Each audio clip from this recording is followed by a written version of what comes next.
My name is Muta Bill. Most people know me as Napoleon. I form a member of the Tupac Outlaws.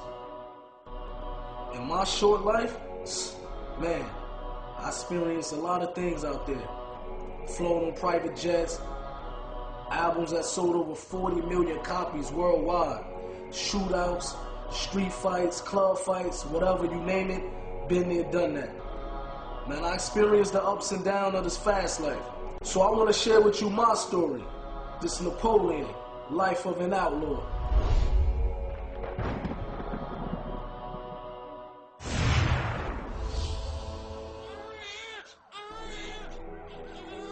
I was 3 years old when my mother and father got murdered.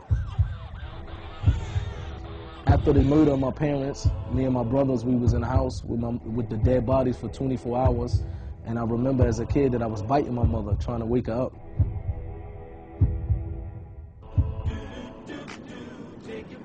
I grew up in the house of my grandparents after the death of my mother and father. So whatever I would see out on the block, drug dealing or whatever, I would go in my room and I would write a song out of it. You know, it was a way for me to relieve whatever was inside of me. I was able to put it on paper. All I can remember all his life, he loved rapping. And I remember the first time I met Pop, man, he asked me to rhyme for him.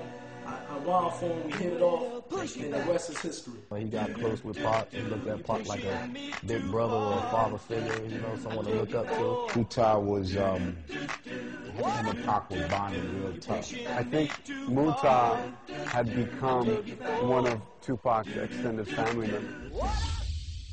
Hey tonight. Death Row was a very fast life, man. Parties every night, private jets. We was living like kings. There was a certain amount of arrogance they all had during that time because they were on cloud nine. But I never expected to end that type of life. I never expected that life would come to an end so drastically and so soon. There's gonna be some stuff you're gonna see that's gonna make it hard to smile in the future. Yasmin called Gaddafi's mother and said Tupac just got shot.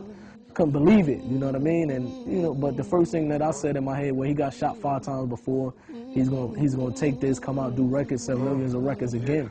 But when I actually saw him in a hospital bed, to me, I knew for right there that it didn't look like he was gonna make it. You know, and Pac loved him, and them two was bonding. So I know it affected him real hard. Once again, Tupac Shakur dead at the age of 25.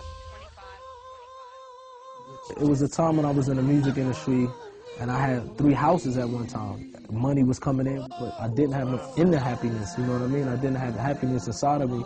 So I knew that it had to be something else out there that could bring happiness besides money, jewelry, cars, and fame. Because once you get to a certain level, you start searching. And what I did is I turned to experiment different drugs, and I turned to drinking alcohol real heavy. He was always liquored up. He was always liquored up and smoking weed. I seen him wild out with the girls, wild out drinking alcohol, getting drunk, fighting. And I happened to one day be in a recording studio, and I was very intoxicated. And I got into a fight with my little brother, and it got to the point where I almost probably killed my little brother. I hurt him so much that he had to go to the hospital to get staples in his head. And it happened to be a Muslim brother who was in the parking lot, and he broke the fight up. He calmed me down. He came and spoke to me. I said, imagine tomorrow waking up sober and realizing that you killed your brother. How would you feel about that?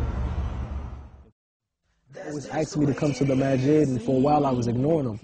And when I first went up there, I remember I went up there deep, about 20 or 30 boys with me. And I went there expecting that it's just going to be like how I roll everywhere else with a posse of crew, and we just going to hang out. But when I went there, that's when I seen something different that basically inclined me to want to know more about what these people was upon. That's what changed my life ever since then.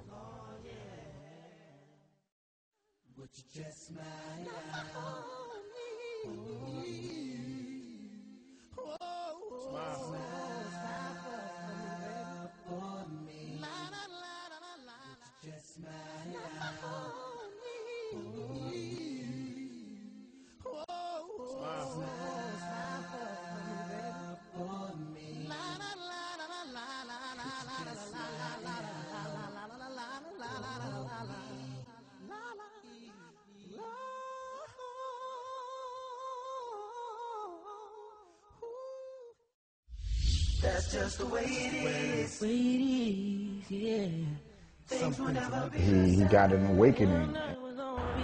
Islam has given Muhtar a purpose. Overall, man, my brother, he's a different person now, man. I think Napoleon has changed in a way where it's beneficial to the children, beneficial to himself, to his family, and to his friends. When I looked at him, he definitely inspired me to want to, give back to the youth and give back to the community in a way, saying that Islam only offers you. He had a lot of potential, but he also had a lot of anger and unresolved issues that I think Islam probably gave him solace and peace. Muhtar is a good brother, and personally, I'm striving to be more like him. Napoleon, may Allah reward you, bro. You're a good dude. You're ahead of your time. You're a leader and a sign for all of us. And, I'm going to ride with you to the wheels fall off. Words from your little homie, young little Big H Rider. Assalamu alaikum. Things will never be the same. Damn, now it's gonna be the same. Yeah. That's just the way it is. Oh, yeah.